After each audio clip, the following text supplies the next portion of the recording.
What's up, guys? Thanks for tuning in. I've got a how-to for you guys. I meant to have shared this idea with you guys for years and years ago. I've been doing it for a while, and I was looking to get a how-to video up there to help you guys on how to save money and make a little DIY at home. It's fairly cheap. You're gonna save a lot of money, especially if you have a lot of rods and you want to protect your rods. Today we're showing you how to make your own rod socks, rod glove, whatever you want to call it, custom made, custom length to fit your rods. In this case, we're going to make them to fit my rods, the Seabass Outdoor rods. Fits nicely on there, it don't fall off, it don't droop off here. We're going to show you how to make this. It's simple, it's cheap, it's fast, and when you're bored and the weather is terrible like today, it won't come off. You can make yourself some nice rod glove, rod sock, rod condoms, Jimmy hats, rod covers, rod sleeves. Anyway, protect your protect your rod and it won't break. Protect your equipment, especially if you don't want it to get tangled up in there when there's two rods and the line's stuck together. Take them out of the boat, take them out of the case. This is a good way to do it.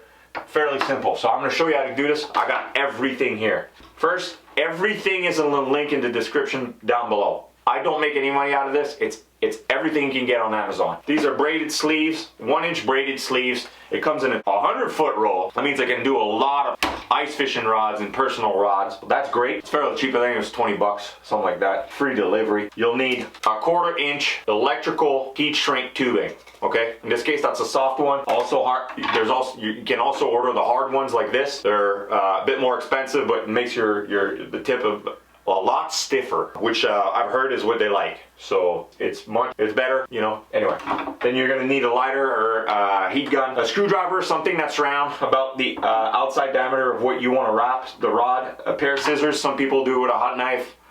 I ain't spending 50 bucks on a hot knife. Scissors are fine for me. Measuring tape. Now let's get to it. Before you order your braided sleeve, you need to decide what you're gonna do and what rods you're gonna go with. Bait casting rods tend to have smaller guides, and I like my rod sleeve to be tight on there so it doesn't come off as easily. Comes on easily, comes off easily, but when it goes like this in the case, they're not halfway like this all tangled up when I put them in the rod case or something like that. I like them tight. How do you determine what outside diameter you need? It's plain and simple. You take your measuring tape, you take your biggest guide on the rod, and you measure it. In this case, it's 1 inch. So you measure it 1 inch. In this case, if I was to do this rod from Wicked Custom Rod, I would need a 2-inch diameter braided sleeve, so I would need to order something else. I don't have it today, so you're gonna have to get stuck with these ones, okay? Your heat shrink tubes are gonna go on top. We're gonna show you this. So first, you need to determine the length that you would like your rod sleeve to go over, or your rod glove, or whatever you want to call it. We've been through this already. In this case, I like mine to go all the way to the reel. So you take your rod and you measure with your tape again. In this case, we have 32 inch from the tip of the rod to the first reel seat. 32 inch. Now I got to give myself 1.5 inches for the tip that I'm gonna make. We're gonna show you this. So we're gonna add that, so that's 33.5 inches, and I need another 1.5 inches. So we're at 35 inches to do the bottom of the sleeve to be wrapped up so it doesn't get stuck on your guys in and out, and it's more robust. So now that means I need 35 inch of this wonderful cheap material. We're going through it. 35 inch, we're gonna do 35.5. Always cut it a bit longer than you need. Boom. Now, before all this gets sprinkled out, whatever you say in English, whatever you call it in English, we're gonna put our heat shrink tube on it. I like twisting it a little bit. Just like this, I twist it.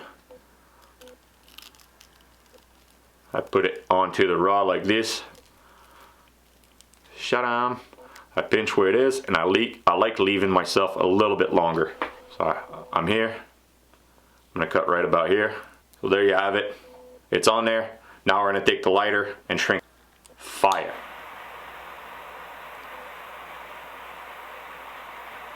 And these are really high quality. They're a lot more expensive than your standard heat shrink. Those are industrial strength. You can still find them on Amazon. I just like quality stuff. You can still do them with a cheap one from Princess Auto. There you go, now you have it. That's done. Now we got the tip of the rod done. Just the tip. We're gonna do the bottom. We're gonna take it here, I'm gonna take my finger in here, and I'm gonna open it up like this. Woo. Now I'm like this. There you go. Turn it all back down. There you have it. Done. So now, this is not done. You can leave it like that. You know, it's nice. But what I like to do is, this is where the screwdriver comes handy in this case. We're gonna go like, yeah, keep it PG. YouTube's not nice lately. Like this, right? And then we're gonna take our lighter and heat this up, and it's gonna mold it into that form. There you go. I wanna stay far on this one because it melts at a higher point. All done. This material's not like the heat shrink, it'll burn quicker. Let it rest. Whenever you have a flame or heat towards plastic, don't grab it right away. It's gonna melt in your hand and you're gonna have issues. So we let it rest a little bit, comes off. It's nice, stays in shape. This took me about 30 seconds. So now you can go and put it on your rod. Now your rod is protected, it's tangle free.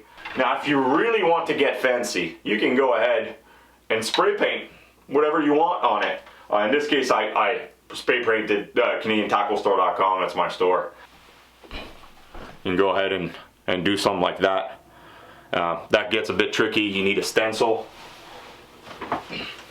To do that, I got a machine to do a stencil, so that's what I did. I could put my length, bait caster, spy baits, or whatever. So like this, when I grab it, it could be on there. You can put your name, your Instagram name, whatever you want. Essentially, I was gonna try to sell that to you guys, but why not save you guys money? Easier like that. I seen them up to $9.99 and $7.99. This costs you about $1.15, and it takes literally 30 seconds to make. So, hope you like this. If you did like this, subscribe, give it a like, and share it to your friends. Hey, saving money? Visit the Canadian Tackle Store while you're at it. Shop, we got exclusive brands on there and exclusive baits not available anywhere else. That's a wrap. Let's go fishing.